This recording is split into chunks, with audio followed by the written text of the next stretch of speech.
Bismillahirrahmanirrahim. Assalamualaikum warahmatullahi wabarakatuh. Perkenalkan, nama saya Aufa Ahda Sabila dengan NIM 1113400000197, di mana pada kesempatan kali ini saya akan menjelaskan tentang peran Islam terhadap sains dan teknologi. Yuk kita simak baik-baik.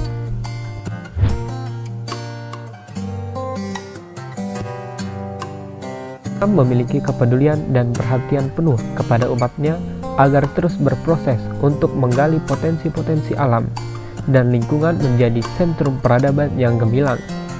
Dalam konteks ini, tidak ada pertentangan antara sains dan Islam, di mana keduanya berjalan seimbang dan selaras untuk menciptakan khazanah keilmuan dan peradaban manusia yang lebih baik dari sebelumnya. Ayat-ayat Al-Quran yang membahas tentang teknologi.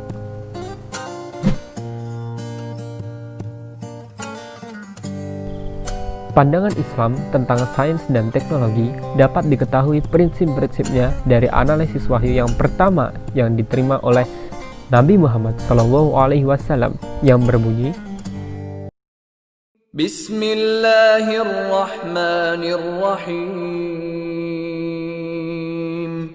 Iqra' bismi rabbikal ladzi khalaq. Khalaqal insana min 'alaq. اقرأ وربك الأكرم الذي علم بالقلم علم الإنسان ما لم يعلم.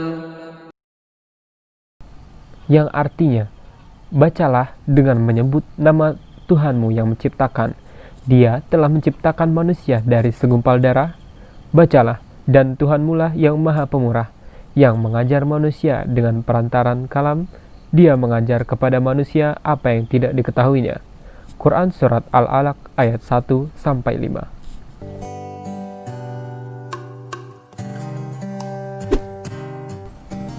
Ayat lain yang mendukung pengembangan sains adalah firman Allah Subhanahu wa Ta'ala yang berbunyi bahwa Inna fi khalqis samawati wal ardi wa ikhtilafil laili wan nahari la ayatin li ulil albab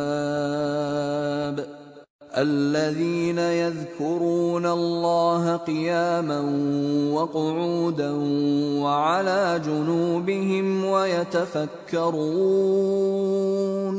يتفكرون في خلق السماوات والأرض ربنا ما خلقت هذا باطلا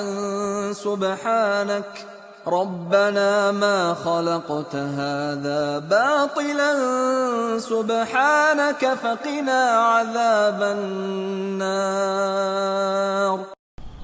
Artinya, sesungguhnya dalam penciptaan langit dan bumi dan silih bergantinya malam dan siang, terdapat tanda-tanda bagi orang-orang yang berakal, yaitu orang-orang yang mengingat Allah sambil berdiri, atau duduk, atau dalam keadaan berbaring, dan mereka memikirkan tentang penciptaan langit dan bumi, seraya berkata, Ya Tuhan kami, tiadalah Engkau menciptakan ini dengan sia-sia. Maha suci Engkau, Maha peliharalah kami dari siksa neraka. Quran Surat Ali Imran ayat 190-191.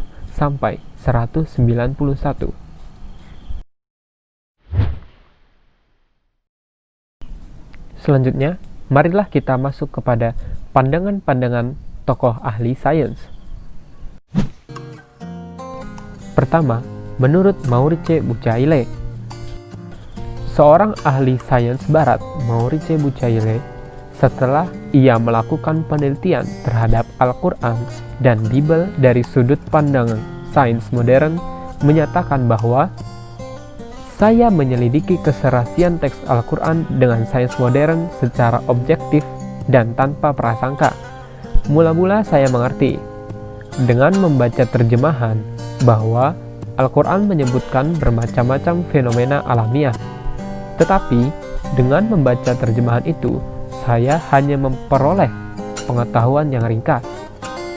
Dengan membaca teks Arab secara teliti sekali, saya dapat menemukan catatan yang membuktikan bahwa Al-Quran tidak mengandung sesuatu pernyataan yang dapat dikritik dari segi pandangan ilmiah di zaman modern. Kemudian untuk tokoh selanjutnya yaitu Osman Bakar. Lebih jauh lagi, Osman Bakar mengungkapkan bahwa dalam Islam, kesadaran religius terhadap tauhid merupakan sumber dari semangat ilmiah dalam seluruh wilayah pengetahuan. Oleh karena itu, tradisi intelektual Islam tidak menerima gagasan bahwa hanya ilmu alam yang ilmiah atau lebih ilmiah dari ilmu-ilmu lainnya. Demikian pula, gagasan objektivitas dalam kegiatan ilmiah menurutnya tidak dapat dipisahkan dari kesadaran religius dan spiritual.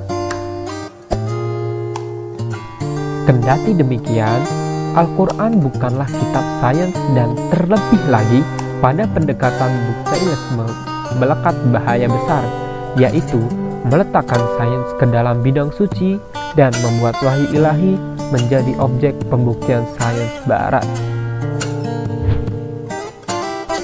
Kesimpulan yang dapat kita ambil dari penjelasan tadi adalah jika suatu teori tertentu yang dibenarkan Al-Quran dan diterima luas saat ini, kemudian suatu ketika teori ini digugurkan, apakah itu berarti bahwa Al-Quran itu sah hari ini dan tidak sah hari esok?